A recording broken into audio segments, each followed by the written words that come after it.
Bonjour à tous, bienvenue sur ma chaîne Renaître Ensemble, la chaîne qui accompagne les femmes jumelles à renaître et toute personne en éveil de conscience. Eh bien, ça faisait un petit moment que je n'avais pas partagé un podcast avec vous. Alors, j'ai eu mon emménagement, etc. Donc, j'avais peu de temps pour me poser et vous faire des échanges de conscience. Et là, c'est vrai que là, j'ai quelque chose qui est d'ordre primordial à vous partager, qui bien sûr passe toujours par une expérience personnelle qui se transforme en prise de conscience et qui du coup se fait ressentir de partager. C'est toujours le même dessin qui se joue à chaque fois et c'est comme ça que je partage à chaque fois mes prises de conscience. C'est d'abord en les vivant à travers moi et à travers mon lien, à travers la dynamique avec mon autre et après à partir de là j'ai deux chemins de conscience qui se font. Et donc après, je peux vous partager ce que j'ai reçu par cet enseignement, cette expérience, cette dynamique, voilà. Et du coup, je vais vous partager quelque chose de nouveau. J'ai du coup mis en place aussi des accompagnements avec mon autre, alors des séances individuelles à deux, donc ensemble avec vous. J'ai également je suis en train de mettre en place, alors c'est déjà mis en place, mais en gros, c'est quelque chose qui, pour moi, se fait après au moins avoir pris une séance flamme rose, au moins une, parce que je trouve que c'est important que vous ressentiez les énergies que porte Émilie, que je porte et que porte mon autre, pour voir si éventuellement ce serait intéressant pour vous de faire un parcours long avec nous. Donc ce serait plus pour les personnes qui ont déjà pris une séance flamme rose avec nous. Et si c'est pas le cas, si voilà vous tombez sur ma chaîne et que vous ne connaissez pas ni Émilie ni moi ni ce que nous partageons et ce que nous faisons, je vous invite avant tout à prendre une séance flamme rose pour voir si ça résonne pour vous. Et si c'est le cas, alors de partir sur un parcours long, donc en flamme bleue. Et partager donc 11 semaines de transformation profonde de l'être avec nous trois. Donc voilà. Et bien, je suis donc ravie de repartager un petit morceau de conscience avec vous. Et donc, on va expliquer, je vais essayer de vous expliquer ça un petit peu de comment ça s'est passé. Ce que j'ai compris à partir de cet échange que j'ai eu avec mon autre, c'est que, en tout cas pour ma part, encore une fois, ce n'est que ma propre expérience qui peut soit résonner pour vous, soit pas du tout. Donc je sais très bien qu'il y a des personnes qui vont vraiment, vraiment ressentir certaines choses dans leur corps, et dans leur cœur, et dans leur âme, à partir de leur expérience personnelle. Et il y en a d'autres avec qui ça ne va pas du tout vibrer, mais moi je partage que ce que moi je vis et ce que j'expérimente, pas autre chose. Donc pour celles et ceux avec lesquels ça va vibrer, je m'en étais déjà rendu compte déjà depuis un moment, mais là c'est très profond, c'est que j'ai eu une enfance où mon père était très autoritaire. J'ai du coup expérimenté un chakra de la gorge complètement fermé. J'étais une petite fille qui ne disait jamais ce qu'elle pensait. J'ai toujours gardé tout ce que je pensais pour moi. Je me suis beaucoup écrasée parce que ma mère était dans ces dynamiques-là. Donc quand mon père criait, s'emportait, ma mère ne disait rien. Elle se taisait et elle pleurait. Et complètement, je me suis complètement identifiée à cette dynamique-là de ma mère. Et donc en grandissant, dès que j'étais face à de l'autorité, eh bien je fondais en larmes et je me cachais. Et c'est une dynamique que j'ai depuis très très très très très jeune et que j'ai gardée jusqu'à encore aujourd'hui. Et je pensais à chaque fois quand je vis des expériences, je me dis ça y est, maintenant c'est bon, ça a été vu, ça ne se reproduira plus, etc. Puis je rencontre quelqu'un qui me fait encore vivre ça, etc. Et tout le temps, tout le temps, tout le temps. Ça peut être n'importe qui, un coiffeur, ça peut être un prof, ça peut être une personne dans un magasin, qu'importe, dès qu'il y a une autorité, je me mets à me mettre dans une petite boîte, à pleurer et à me cacher et à ne plus pouvoir parler, avec un chakra de la gorge complètement verrouillé. Et là, je viens de vivre à nouveau certaines dynamiques similaires. Donc mon autre me partageait quelque chose avec une énergie qui ne vibrait pas pour moi et qui était assez dynamisée, autorité et de me dire ce que je dois faire, etc. Et j'ai vu du coup l'image de mon père sur mon autre. C'est pas la première fois que j'ai du coup cette dynamique-là dans mon lien. Donc je sais pas si ça va parler, mais en tout cas moi je sais que c'est quelque chose qui est là depuis un moment et j'ai tendance à du coup vibrer encore ça de par ma blessure non guérie encore profondément à 100%.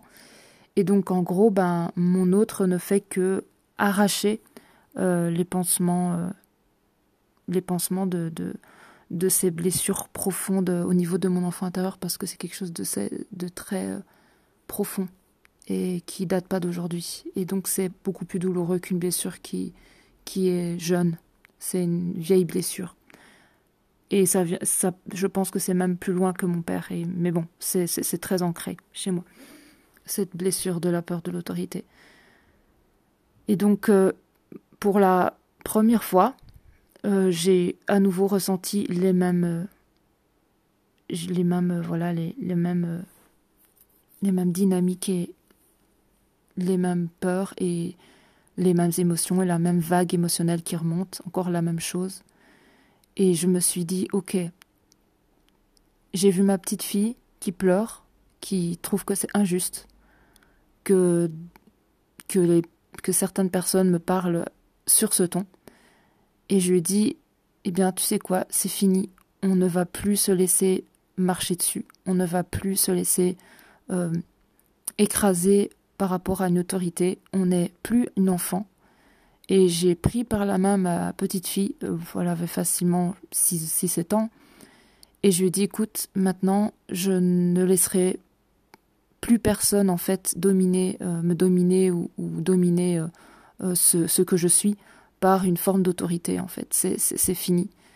Personne, même pas mon autre. Et mon autre est bien placé pour me le faire voir, ces choses-là. Me montrer que j'ai encore des parts de moi, petite fille, qui ont encore peur de l'autorité. Et s'il y a personne dans les alentours et que je suis juste avec mon autre, mon autre, en fait, prend ce rôle, en fait, tout simplement, parce que c'est que des jeux qu'on joue ensemble. Et il prend ce rôle pour me montrer qu'il y a encore une part de petite fille blessée en moi qui n'est pas encore, qui ne se positionne pas encore dans l'affirmation et dans l'amour de soi et dans le juste positionnement. Et donc là, j'ai pris ma petite fille par la main et je lui ai dit, tu vois, cette fois-ci, je vais pas faire genre, je vais à nouveau me mettre à pleurer, et puis je vais m'effondrer, et puis je vais me dire que c'est de ma faute parce que c'est moi qui ai un truc à nettoyer, c'est encore un truc qui va pas, c'est mon ego, je suis pas encore parfaite ou j'ai encore des choses à voir, il a raison, c'est pas bien comme ci, comme ça. Non, j'ai trop vécu ça, j'ai trop manifesté ça. J'ai trop fait de l'introspection, mais de l'introspection poussée jusqu'à aller chercher la perfection à chaque fois. Et ça m'a aussi poussé à ne pas voir, ne pas accepter des parts d'ombre de moi-même, tellement en fait je faisais ça tout le temps. Et je ne me donnais pas de l'amour. Et là, je me suis dit, ok, il a raison. Dans le fond du fond, il a raison. Mais il y a quelque chose qui pour moi n'était pas aligné, c'est que au bout d'un moment, quand tu es adulte et que tu n'es plus cette petite fille, tu n'as pas besoin que quelqu'un te montre en fait ce qu'il y a chez toi. Tu le vois par toi-même à un moment donné. Quand le moment est présent pour toi de le voir, c'est vu. Mais il n'y a personne qui doit arracher un pansement chez nous alors que nous ne le voulons pas. Et si on accepte et qu'on le vibre, eh bien, on va rencontrer des personnes qui vont arracher des pansements chez nous alors que c'était pas le moment et on va même le vibrer et donc on va tomber sur des gens qui vont arracher nos pansements et ça va faire très mal. Et bien là, je me suis dit, non, c'est fini. J'arracherai mes pansements moi-même quand ça sera le moment et que ça sera présent et mûr et je ne souffrirai pas de par l'expérience que quelqu'un m'arrache mon pansement. Et ça peut être une autre personne que votre autre, c'est pas nécessairement votre autre, mais c'est vrai que notre flamme jumelle est bien positionner pour montrer des parts de nous qui ne sont pas encore alignées. Et c'est toujours très présent. Et j'ai même eu une fausse croyance pendant un moment, et elle était encore présente aujourd'hui, que notre autre était là pour arracher nos pansements, et que c'était le rôle, et ok, peut-être pendant un moment de l'expérience du lien, et que on est dans l'inconscient, donc notre inconscient nous permet de mettre les choses en conscience, de nous montrer notre inconscient pour qu'on puisse les transmuter en conscient. Là, ok, il y a une certaine dynamique qui se met en place naturellement, mais au bout d'un moment, quand on a suffisamment cheminé vers soi, en soi, avec un amour pour soi, et qu'on est dans une envie d'aller vers soi dans l'amour, eh bien, cette dynamique-là, elle ne peut plus continuer. Elle n'est plus disposée à être, en fait, parce que on est dans la possibilité de le faire par soi-même et on le fait avec soi-même quand c'est le moment. Et l'autre n'est pas là pour arracher nos pansements et on n'est pas là pour arracher ses pansements. On n'est pas là pour faire du mal à son autre et l'autre n'est pas là pour nous faire du mal. Et il n'est pas là de toute façon pour nous faire du mal. Mais si on ne se positionne pas et qu'on continue à vibrer que l'autre, il a le droit, on lui donne cette liberté d'arracher nos pansements, il ne faut pas s'étonner derrière qu'il arrache nos pansements. Parce que c'est comme si on lui ouvrait la porte. Et tout ce que nous acceptons peut rentrer. Tout ce que nous refusons ne peut pas rentrer, en fait. Donc c'est à nous aussi d'accepter certaines choses et de ne pas accepter d'autres choses. C'est pour ça que le positionnement dans ce lien, aussi bien pour la partie consciente qu'inconsciente, elle est essentielle. Et je l'ai compris là maintenant. C'est quelque chose que j'avais pas vu du tout comme ça. Je m'étais dit que, à travers mon expérience personnelle avec mon père, eh bien, le lien de flamme jumelle, c'était un peu du copier-coller, et que mon autre, il était là pour me dire les choses, pour me dire comment je dois faire, et etc. Donc avoir une certaine emprise sur moi, même si ça n'en est pas une, mais que c'était à travers lui que j'allais voir des parts de moi-même. Ce n'est pas faux, mais il y a une certaine limite. Il y a une certaine limite à ne pas dépasser, que ce soit avec son autre et que ce soit l'autre avec soi. Il ne faut pas oublier qu'on est dans deux corps différents. On a des blessures qui sont présentes et qui ne peuvent pas être comme ça libérées en deux, et qu'on est suffisamment grand en tant qu'adulte avec une conscience qui a évolué au cours du cheminement de flamme jumelle qu'au bout d'un moment, on s'aime tellement qu'on sait aller en soi voir ces choses-là et on n'a pas besoin que son autre vienne nous mettre le couteau dans notre plaie pour dire « Regarde, tu as encore ça ». C'est plus possible. Mais tant qu'on ne se positionne pas, nous, partie consciente, en disant « Stop, là tu vas trop loin, tu dépasses les limites et tu peux pas aller mettre un couteau directement dans ma plaie parce que je sais que j'ai cette blessure et ça va se régler en temps et en heure », eh bien, la partie inconsciente le fait d'une façon très inconsciente pour qu'on puisse se positionner. Et mon autre a pu voir que, en fait, oui, il y avait quelque chose qui n'était pas juste. Et je lui ai dit qu'il y avait aussi une blessure de mon père qui était très profonde et qui me rappelait à chaque fois que j'étais une petite fille qui était en face de mon père, tétanisée, et qui n'osait absolument pas s'exprimer et qui émotionnellement avait l'incapacité de dire ça ne me convient pas, j'en ai marre et j'en ai marre de ne pas pouvoir m'exprimer. Et je sais que beaucoup de parties conscientes ont un chakra de la gorge bloqué et que le seul moyen pour un chakra de la gorge bloqué de se débloquer, c'est de parler, c'est de changer la dynamique automatique. Ça veut dire que si vous avez une dynamique comme la mienne qui est de ne pas pouvoir vous exprimer quand il y a quelqu'un d'autoritaire qui vient vous voir et qui s'exprime avec un comportement pas du tout aligné, eh bien, si vous voulez débloquer votre chakra de la gorge, eh bien, vous devez changer la dynamique automatique que vous avez toujours eue. Donc, si vous avez une dynamique automatique de vous taire, de ne rien dire, de pleurer, de laisser votre émotionnel vous envahir et de vous cacher et de ne rien dire et de laisser cette personne en face de vous complètement vous écraser, eh bien, changez. Je sais que c'est pas évident parce qu'il faut traverser des peurs et je sais qu'il y a des peurs qui sont derrière et ces peurs, en fait, c'est tout simplement la peur d'être rejeté, d'être abandonné. Il y a la peur que le fait de s'affirmer, ça fasse peur à l'autre et l'autre se dit je comprends pas ton attitude, j'ai rien dit, etc. et que ça tourne en gros conflit. Mais cette peur, elle n'est présente qu'à partir de projections. Ça veut dire qu'au contraire, en vous positionnant, vous allez avoir un positionnement de justesse en fait à l'intérieur de vous.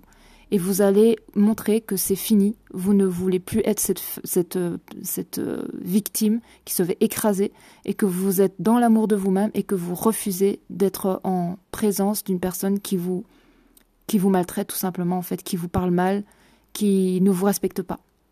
Et que maintenant vous vous respectez, donc vous ne tolérez plus le non-respect, tout simplement. Et c'est à partir de là que la personne en face, elle change aussi. Si on garde la même attitude, la personne en face ne peut pas changer.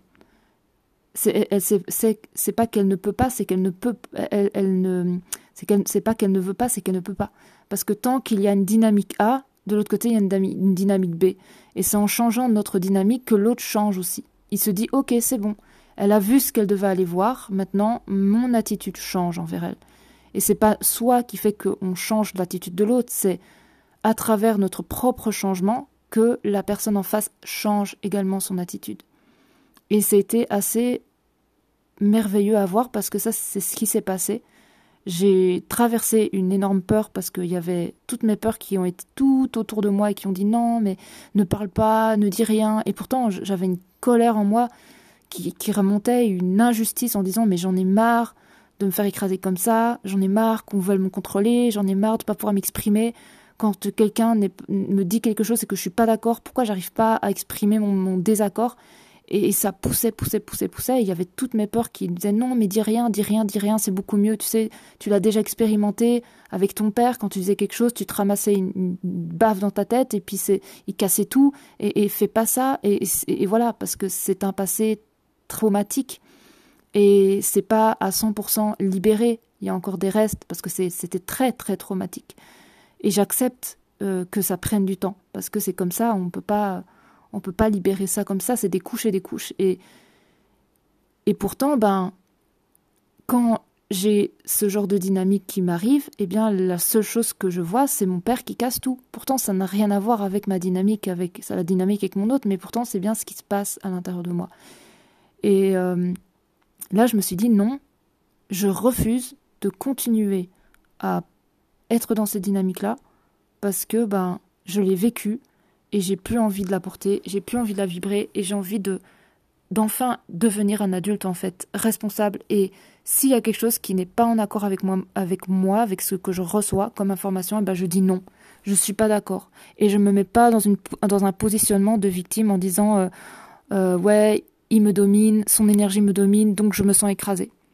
Et j'ai pu vraiment dépasser ces peurs de se dire que ça va partir en couille parce que je vais me positionner. Et je me suis dit, quitte à se positionner maintenant, j'en ai vraiment marre. Parce que de toute façon, un changement ne se fait qu'à partir du moment où il y a une tolérance qui est dépassée. Et à chaque fois, vous tolérez.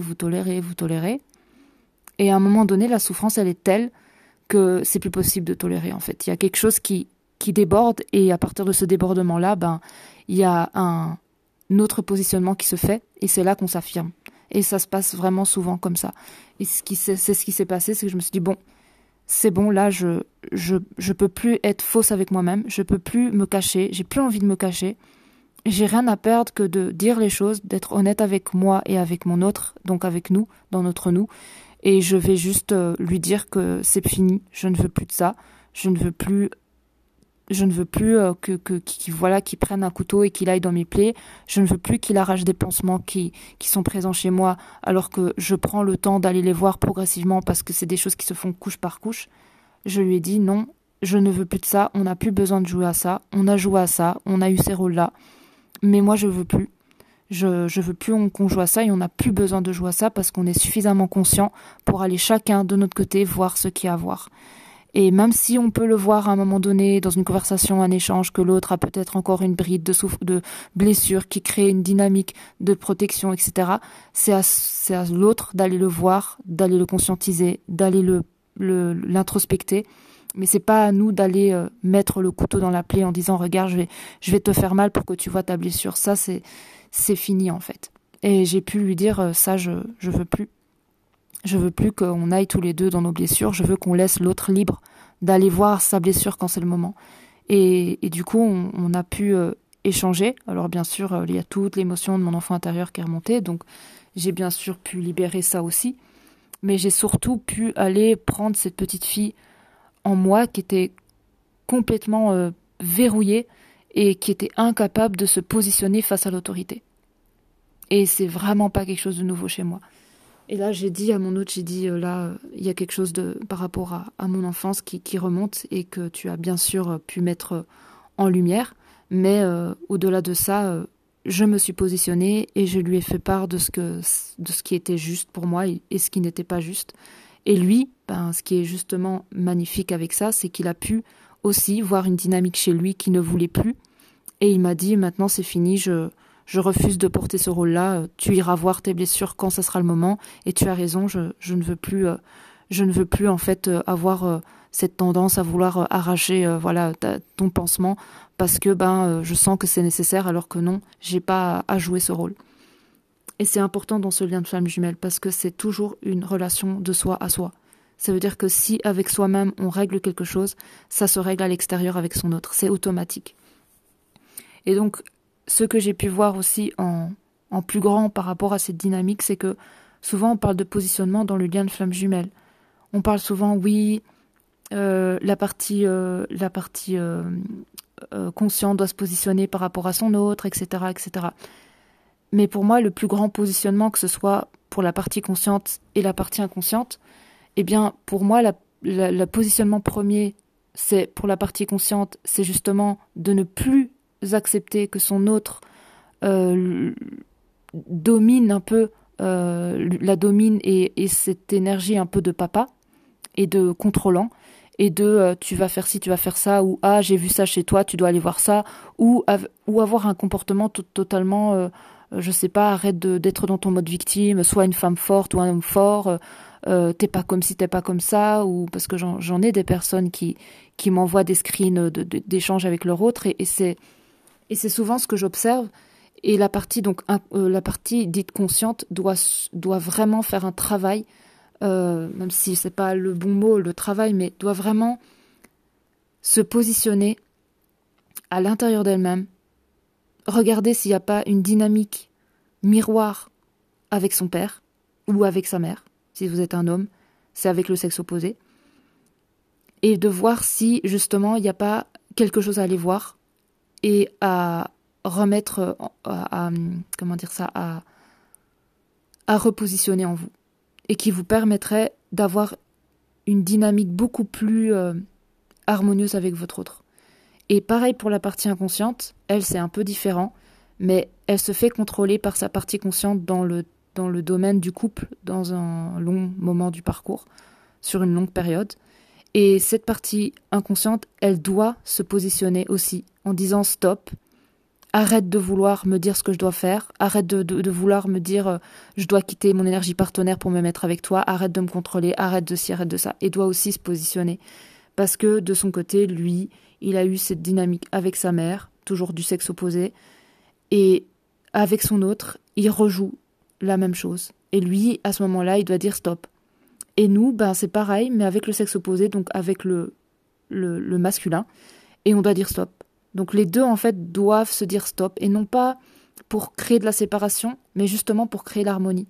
Parce que tant qu'on accepte des choses qui, pour nous, n'est pas alignées, mais on ne dit rien, et on fait genre tout va bien, eh bien, c'est soi-même qu'on rejette. Et c'est soi-même qu'on abandonne.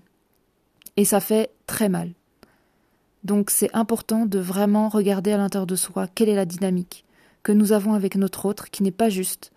Qu'est-ce que nous tolérons qui n'est pas juste pour nous? Qu'est-ce que nous acceptons que ça passe alors que ça ne devrait pas passer? Qu'est-ce que nous avons laissé passer pendant longtemps dans notre vie et que pour le coup, aujourd'hui, ce n'est plus possible? Quelle part de nous on rejette? Quelle part de nous on abandonne? Et là, c'est clairement ce qui s'est passé. C'est que j'ai pu voir tout ça et je me suis dit non, là, c'est plus possible. C'est plus possible, je ne veux plus vibrer ça, donc je ne veux plus attirer ça à moi, parce que ça peut venir de n'importe qui. Si c'est chez vous, si ça vibre chez vous, s'il y a des parts de vous que vous rejetez, s'il y a des parts de vous que vous abandonnez, eh bien, ne vous inquiétez pas que la conscience de la vie va mettre en place des situations avec des personnes qui vont vous montrer ça.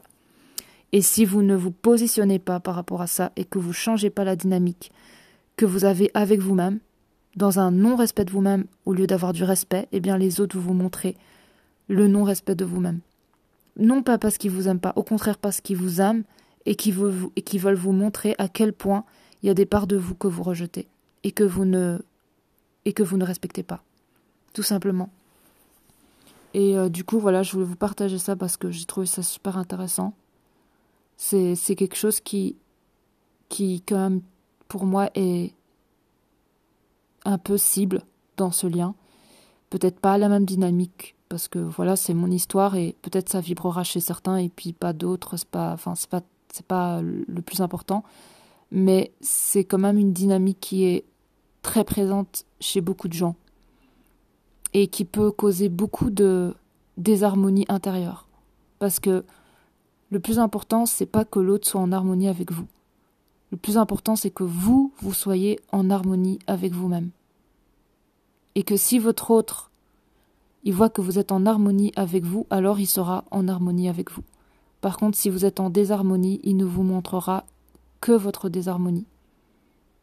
Donc c'est important de vraiment écouter ce qui se passe à l'intérieur de soi et de ne pas avoir peur de confronter, de traverser ces peurs. Parce que nos peurs, c'est ce qui nous empêche de nous transformer et c'est ce qui nous empêche de trouver l'harmonie. Et c'est ce qui nous fige en fait dans le passé. Parce que c'est toujours le passé qui crée les peurs et c'est toujours dans les peurs que se trouve le passé. Et c'est le passé qui a créé les peurs.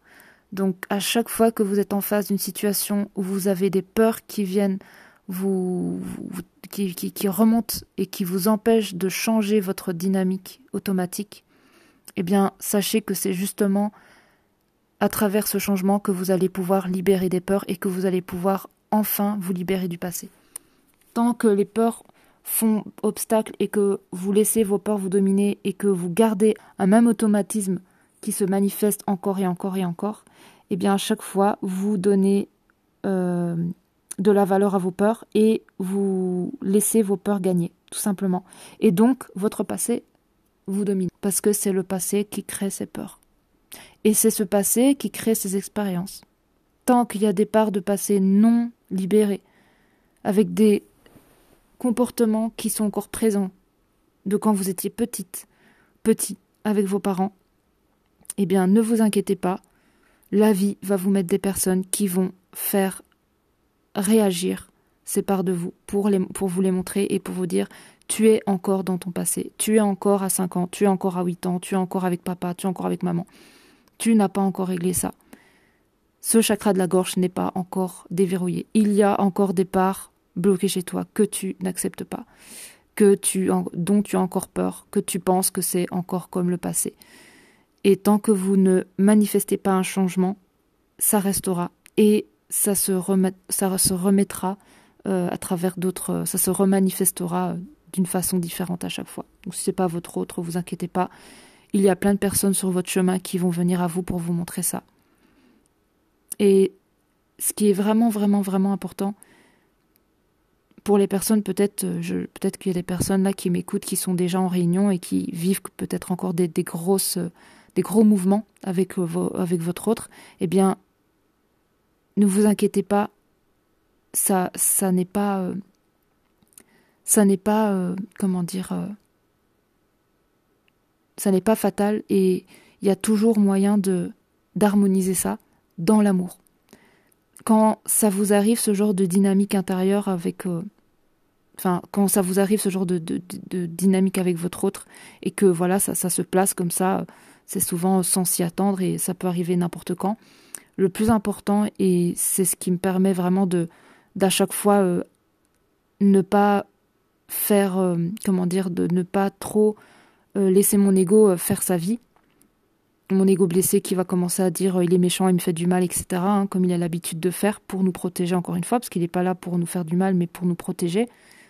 Eh bien, le plus important, c'est de revenir dans le 1, de ne pas voir votre autre séparé de vous et d'enlever le rôle que manifeste votre autre. Donc voir votre autre et voir le rôle qu'il porte. Parce que ce soit nous, partie consciente, ou eux, partie inconsciente dans le lien, qu'importe la polarité qui joue ce rôle, c'est un rôle. Ça n'est pas ce qu'il est. Ce n'est pas ce que nous sommes. Nous ne sommes pas ce rôle et il n'est pas ce rôle. Il joue un rôle et nous jouons un rôle. Donc ça veut dire qu'on peut se détacher de ce rôle.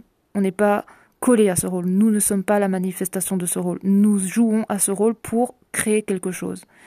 Et donc, quand vous voyez que votre autre, il tape dans une blessure, il va toucher une partie de vous qui est blessée, eh bien, vous vous positionnez, vous lui faites comprendre que là, il a été touché quelque chose et que ça fait très très mal, et que votre réaction, s'est manifestée par rapport à une mémoire du passé qui a été réactivée, et vous ne le rejetez pas, parce que si vous le rejetez, vous vous rejetez.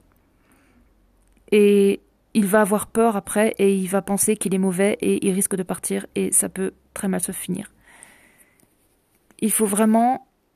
je ressens que c'est important de vraiment, quand ça arrive, parce que ça arrivera dans le lien, c'est comme ça, il faut l'accepter, ça fait partie du parcours. Quand ça arrive, eh bien, accepter qu'il y a quelque chose qui a été activé chez vous. Et que c'est pas l'autre qui est méchant. Ça, c'est très important. Ce n'est pas... L'autre n'a pas pris un couteau et vous a donné un coup de couteau dans le ventre. Non. Il a arraché un pansement. Mais en dessous de ce pansement, il y a une blessure. Et cette blessure, ce n'est pas votre autre qui l'a créée. C'est pas lui qui l'a créée, en fait. Pas du tout. C'est pas le créateur de cette blessure. Cette blessure, elle a été créée quand vous étiez petite et petit, dans votre enfance. Et lui, il a vu un pansement. Et il s'est dit, « Oh tiens, il y a un pansement. Tiens, je vais l'enlever. » Et il ne sait pas qu'il y a derrière une plaie ouverte. Il se dit, bon, peut-être ça a cicatrisé, hein, donc je vais l'enlever. Et puis là, vous vous retrouvez avec une plaie ouverte et ça fait très mal quand on arrache un pansement alors que la plaie, elle n'est pas cicatrisée. Donc, votre hôte, d'une certaine façon, ne fait pas les choses volontairement. Il ne fait pas ça pour vous faire du mal.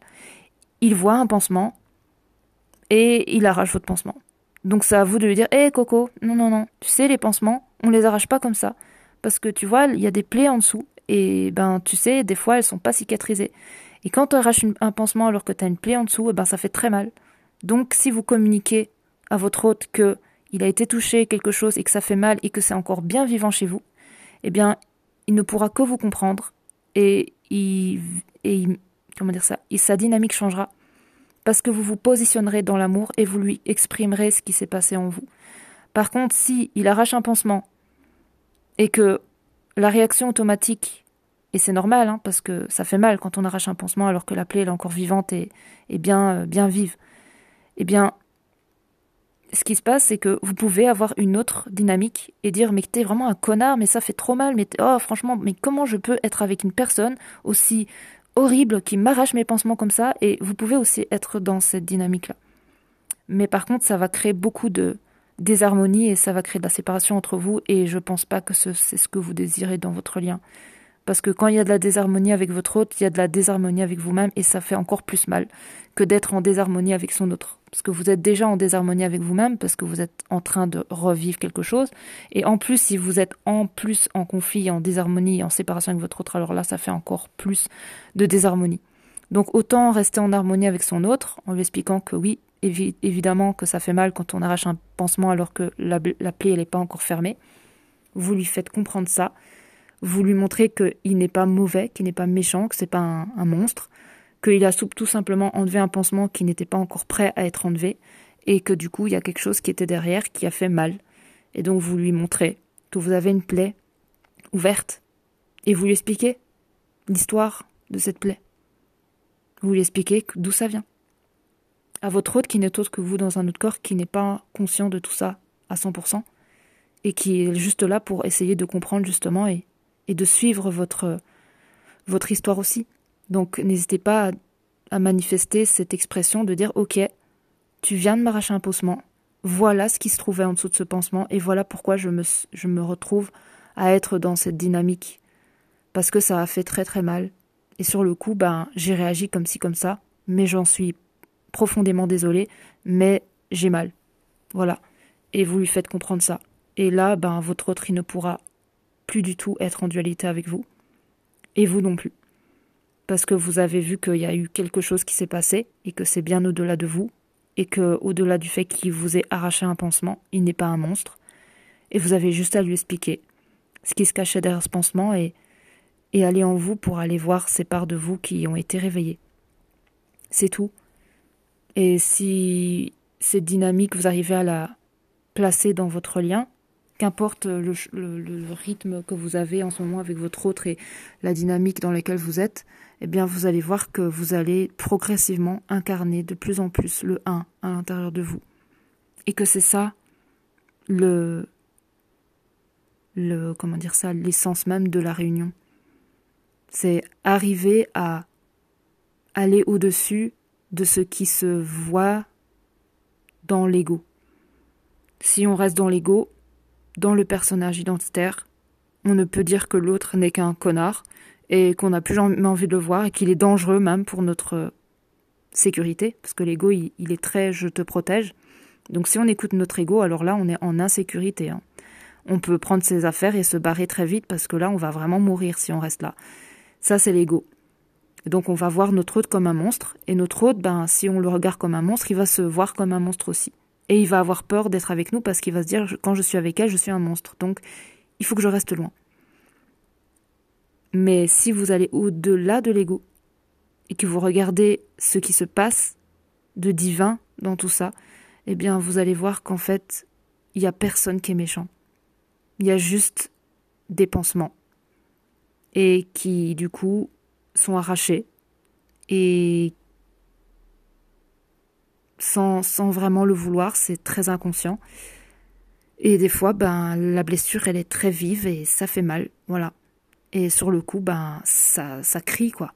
Ça crie. Et du coup, il peut avoir certaines dynamiques de repousse et tout ça. Mais il faut très vite rentrer dans le 1 et vous ressentir à l'intérieur de vous et comprendre qu'il n'y a rien à voir avec l'autre, que tout est à voir avec vous et que l'autre n'a absolument rien fait de mal. Mais que vous pouvez quand même vous positionner à expliquer à l'autre ce qui s'est passé et lui expliquer qu'il faut quand même éviter d'arracher des pansements où la plaie est encore ouverte.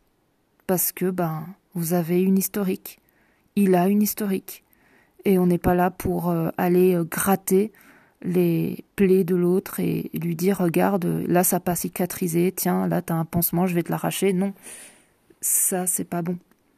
C'est pas bon du tout. Ça c'est cruel pour l'un comme pour l'autre, donc on n'est pas là pour ça.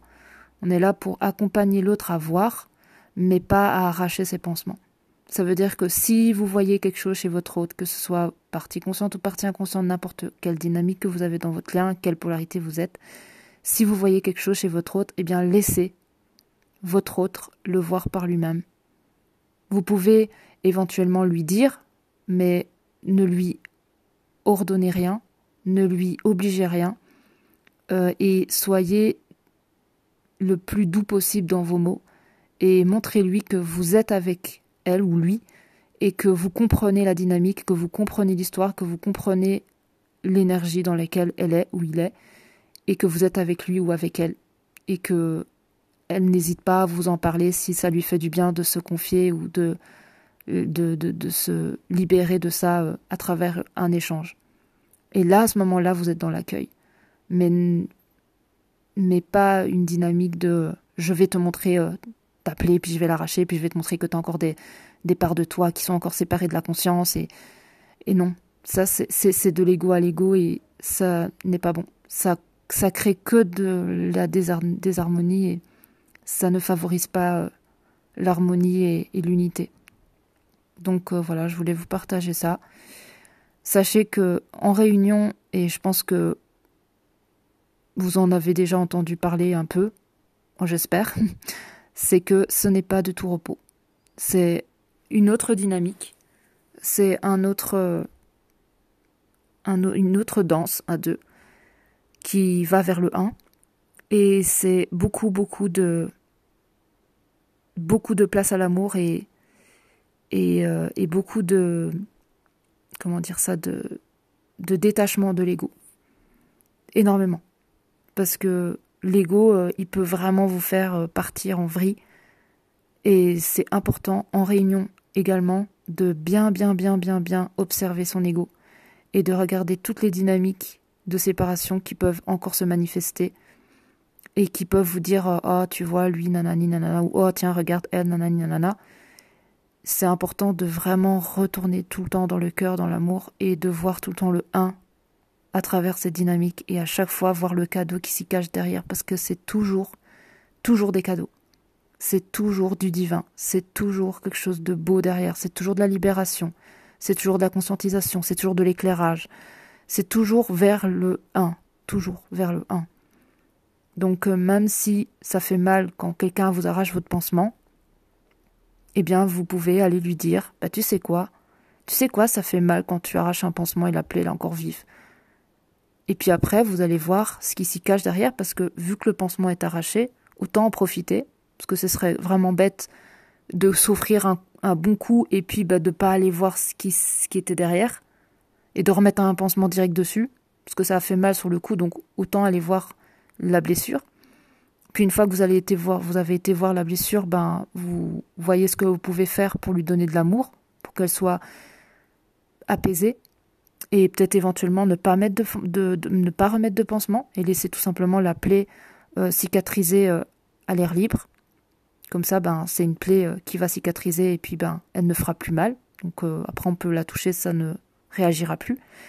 Et c'est tout. Et en expliquant, en exprimant bien sûr à son autre ou à la personne qui vous a arraché votre pansement que oui, ça a fait mal. Et que votre réaction du coup a été dynamisée par cette douleur vive qui a été réactivée, tout simplement. Et à partir de là, il y a communication. Et la communication, elle est essentielle dans le lien de flamme jumelle ou pour n'importe quelle relation. Mais encore plus dans le lien de flamme jumelle parce que c'est une relation de soi à soi, donc c'est encore plus intime. Voilà. Écoutez, j'espère que ce petit échange vous aura plu. N'hésitez pas à me faire un retour pour me dire si ça a vibré pour vous, si ça a résonné, si c'est quelque chose qui vous parle ou pas du tout. J'espère que ça permettra peut-être à des flammes qui sont en réunion ou d'autres peut-être en pré-réunion, je ne sais pas, en tout cas qui ont une dynamique avec le rôde, qui a certains échanges et qui ont peut-être déjà vécu certaines choses ou même des chakras de la gorge fermés, comprendre un petit peu d'où ça pourrait provenir. Et puis si ça peut servir, c'est trop cool et j'en suis ravie.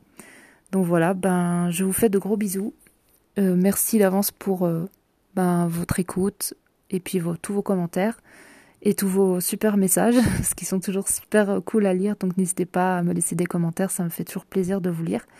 Et puis je vous fais de gros bisous, n'hésitez pas, si vous voulez prendre une séance avec moi et mon autre, eh bien n'hésitez pas, toutes les informations elles sont sous la barre de description, il y a aussi les après-séances flamme rose que Manu donne individuellement.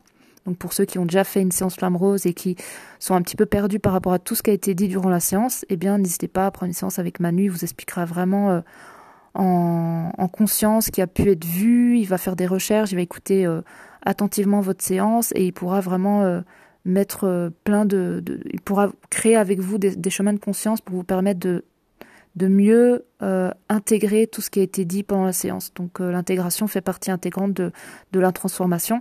Et donc à travers une séance avec Manu, vous allez pouvoir mettre le doigt sur peut-être des choses que vous n'avez pas vues et voir tous les liens que vous avez entre vos vies karmiques et celles d'aujourd'hui.